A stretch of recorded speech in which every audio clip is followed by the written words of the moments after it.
101. Did it crash over there at the Pentagon? Is that correct?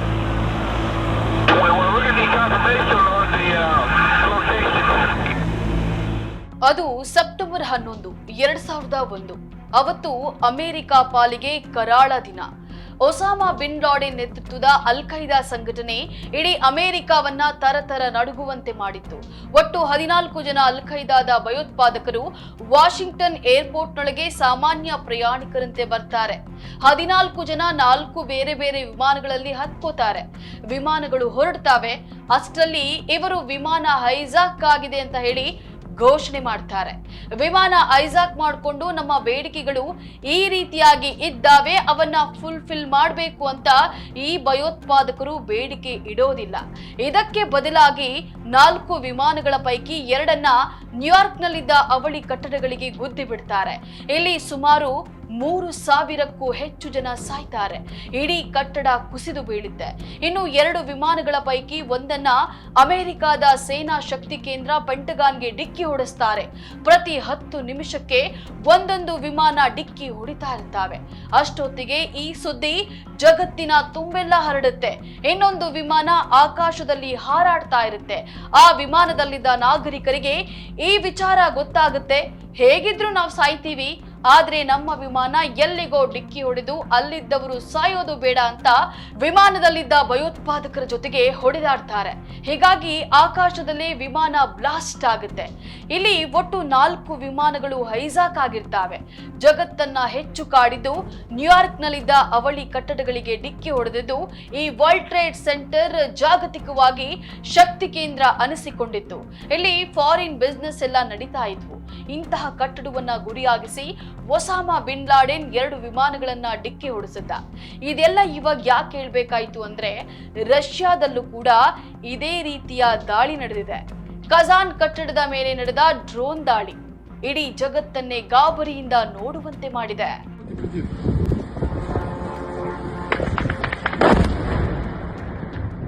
2025ರ February ಬಂದ್ರೆ Russia Ukraine ನಡುವಿನ ಯುದ್ಧ 3 ವರ್ಷಗಳನ್ನ ಪೂರೈಸುತ್ತೆ.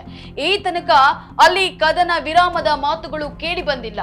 ಶಾಂತಿ ನೆಮ್ಮದಿ ಅನ್ನೋದನ್ನ 2 ದೇಶಗಳ ಜನರು ಮರೆತು ಬಿಟ್ಟಿದ್ದಾರೆ. ಯಾವಾಗ ಯಾವ ಮಿಸೈಲ್ ಬಾಂಬ್ಗಳು ಬಂದು ಬೀಳ್ತಾವೋ ಅಂತ ಹೆದರಿಕೊಂಡೇ ಜೀವನ ಮಾಡ್ತಾ ಇದ್ದಾರೆ. ಇದೆಲ್ಲದರ ಹೊರತಾಗಿ ಈ ಯುದ್ಧದಲ್ಲಿ ಮೇಲುಗೈ ಸಾಧಿಸಿರೋದು ರಷ್ಯಾ.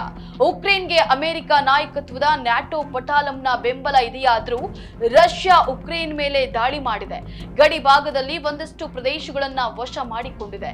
ಈ ತನಕ ಮೇಲುಗೈ ಸಾಧಿಸಿದ್ದ ರಷ್ಯಾ ಒಮ್ಮೆಲೆ ಒಂದೇ ಏಟಿಗೆ ಪತರುಗುಟ್ಟು ಹೋಗಿದೆ. ಹಿಂದೆಂದೂ ಕಾಣದ ಕನಸು ಮನಸ್ಸಿನಲ್ಲೂ ಊಹಿಸಿರದಂತಹ ಭಯಾನಕ ದಾಳಿಯನ್ನ ಉಕ್ರೇನ್ ರಷ್ಯಾ ಮೇಲೆ ಮಾಡಿದೆ. ಅದು ಥೇಟ್ ಒಸಾಮಾ ಬಿನ್ ಲಾಡೆನ್ ಮಾದರಿಯಲ್ಲಿ.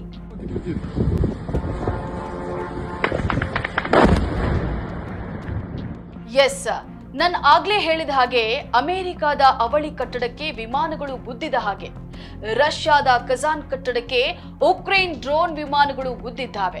ಬರೀ 1-2 ಬರೋಬ್ಬರಿ 8 ಡ್ರೋನ್ ವಿಮಾನಗಳು ಕಜಾನ್ ಕಟ್ಟಡವನ್ನ ಪುಡಿ ಪುಡಿ ಮಾಡಿದ್ದಾವೆ. ಇಂತಹದೊಂದು ದಾಳಿಯನ್ನ ರಷ್ಯಾ ಕನಸು ಮನಸ್ಸಿನಲ್ಲೂ ಕಲ್ಪನೆ ಮಾಡಿಕೊಂಡಿರ್ಲಿಕ್ಕಿಲ್ಲ. ಅಫ್ಕೋರ್ಸ್ ಇಷ್ಟೊಂದು ಪ್ರಬಲ ದಾಳಿಯನ್ನ ಉಕ್ರೇನ್ ಈ ವರ್ಷಗಳ ಯುದ್ಧದಲ್ಲಿ ಮಾಡಿರಲೂ ಇಲ್ಲ.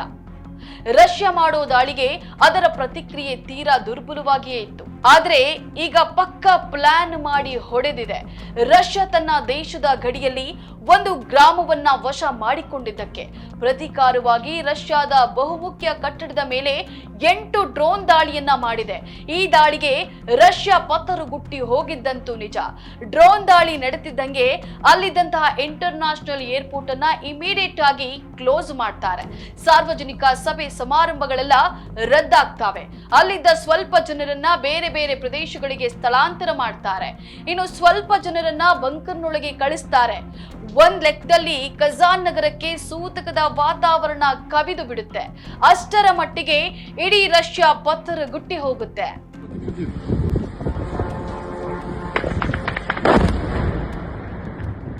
ಕಜಾನ್ ನಗರ ರಷ್ಯಾ ರಾಜಧಾನಿ ಮಾಸ್ಕೋದಿಂದ 800 ಕಿಲೋಮೀಟರ್ ದೂರ ಇದೆ. ಉಕ್ರೇನ್ ಗಡಿಯಿಂದ 1000 ಕಿಲೋಮೀಟರ್ ಆಗುತ್ತೆ. 21ನೇ ತಾರೀಕು ಅಂದ್ರೆ ಶುಕ್ರವಾರ ಒಟ್ಟು 8 ಡ್ರೋನ್ಗಳು ಉಕ್ರೇನ್ ಗಡಿಯಿಂದ ರಷ್ಯಾ ಸೇನೆಯ ಕಣ್ತಪ್ಪಿಸಿ ಕಜಾನ್ ನಗರದ ಕಡೆಗೆ ನುಗ್ಗಿ ಬಂದ್ಬಿಡ್ತವೆ. ಬೆಳಗ್ಗೆ 7:40ಕ್ಕೆ ಆರಂಭವಾಗಿ 9:20ರವರೆಗೆ 3 ಹಂತದಲ್ಲಿ ವಿಮಾನಗಳ ದಾಳಿ ನಡೆಯುತ್ತೆ. 1 ಗಂಟೆ 40 ನಿಮಿಷಗಳ ಕಾಲ ನಡೆದ ಈ ದಾಳಿಯಲ್ಲಿ 6 ಡ್ರೋನ್ ವಿಮಾನಗಳು ವಸತಿ ಕಟ್ಟಡಗಳಿಗೆ, 1 ವಿಮಾನ ವಾಣಿಜ್ಯ ಕಟ್ಟಡಕ್ಕೆ ಡಿಕ್ಕಿ ಹೊಡಿತದೆ. ಉಳಿದ ಇನ್ನೊಂದು ವಿಮಾನವನ್ನ ರಷ್ಯಾ ಸೇನೆ ಒಂದು ನದಿ ಪಕ್ಕದಲ್ಲಿ ಹೊಡೆದು ಹಾಕುತ್ತೆ. ಕಜಾನ್ ಅಂತಾರಾಷ್ಟ್ರೀಯ ಮಟ್ಟದಲ್ಲಿ ಒಂದು ಪ್ರಮುಖ ನಗರ. ಇತ್ತೀಚೆಗೆ ಇದೇ ಸಿಟಿಯಲ್ಲಿ ಬ್ರಿಕ್ಸ್ ರಾಷ್ಟ್ರಗಳ ಶೃಂಗಸಭೆ ನಡೆದಿತ್ತು. ಪ್ರಧಾನಿ ಮೋದಿ ಸೇರಿದಂತೆ ಬ್ರಿಕ್ಸ್ನ ಎಲ್ಲಾ ನಾಯಕರು ಇದೇ ನಗರದಲ್ಲಿ ವಾಸ್ತವ್ಯವನ್ನ ಹೂಡಿ ಹೋಗಿದ್ರು. ಇದೀಗ ಇದೇ ನಗರಕ್ಕೆ ದೊಡ್ಡ ಮಟ್ಟದ ಡ್ಯಾಮೇಜ್ ಆಗಿದೆ.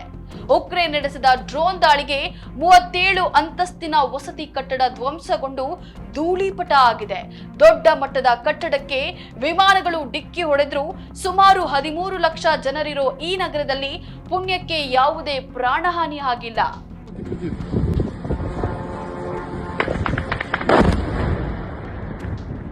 ಇನ್ನು ಈ ಕಜಾನ್ ನಗರ ರಷ್ಯಾದ ಸಂಪದ್ಭರಿತ ನಗರಗಳ ಪೈಕಿ ಒಂದು. ಕಜಾನ್ ಸುತ್ತಮುತ್ತಲಿನ ಪ್ರದೇಶಗಳೆಲ್ಲ ಸಾಕಷ್ಟು ಕೈಗಾರಿಕಾ ಪ್ರದೇಶಗಳಿದ್ದಾವೆ. ತೈಲ ಸಂಪತ್ತು ಸಮೃದ್ಧವಾಗಿ ಕಂಡುಬರುತ್ತೆ. ಹೀಗಾಗಿ ಈ ಕಜಾನ್ ಮತ್ತು ಅದರ ಪಕ್ಕದ ಟಾಟರ್ಸ್ಟೆನ್ ಮೇಲೆ ಉಕ್ರೇನ್ ಸೇನೆ ನಿರಂತರವಾಗಿ ದಾಳಿಯನ್ನ ಮಾಡ್ತಲೇ ಇತ್ತು. ಆದ್ರೆ ಯಾವ ಪ್ರಯತ್ನವೂ ಸಕ್ಸಸ್ ಆಗಿರಲಿಲ್ಲ. ಉಕ್ರೇನ್ ಮಾಡೋ ದಾಳಿಯನ್ನ ರಷ್ಯಾ ಸಮರ್ಥವಾಗಿ ಎದುರಿಸ್ತಾ ಇತ್ತು. ಆದ್ರೆ 3 ವರ್ಷಗಳ ಯುದ್ಧದಲ್ಲಿ ಇದೇ ಮೊದಲ ಬಾರಿಗೆ ರಷ್ಯಾ ಯಾಮಾರಿದೆ. ರಷ್ಯಾ ಸೇನೆಯ ಕಣ್ತಪ್ಪಿಸಿ ಬರೋಬ್ಬರಿ 8 ಡ್ರೋನ್ ವಿಮಾನಗಳು ಕಜಾನ್ ನಗರದೊಳಗೆ ನುಗ್ಗಿ ಕಟ್ಟಡಗಳಿಗೆ ಗುದ್ದಿದ್ದಾವೆ. ಇನ್ನು ಈ ದಾಳಿ ಕಂಡು ರಷ್ಯಾದ ಅಧ್ಯಕ್ಷ ಪುಟಿನ್ ಸುಮ್ಮನೆ ಕೂರೋರಲ್ಲ. ಇದಕ್ಕೆ ಪ್ರತಿಕಾರವಾಗಿ ಏನ್ ಮಾಡ್ತಾರೆ ಅನ್ನೋ ಕುತೂಹಲ ಇಡೀ ಜಗತ್ತಿಗೆ ಇದೆ. ಸೊ ಫ್ರೆಂಡ್ಸ್, ಇದು ಇವತ್ತಿನ ತ್ರಿವರ್ಣ ಸ್ಪೆಷಲ್. ಮತ್ತೆ ಭೇಟಿ ಆಗ್ತಿರೋಣ. ನಮಸ್ಕಾರ.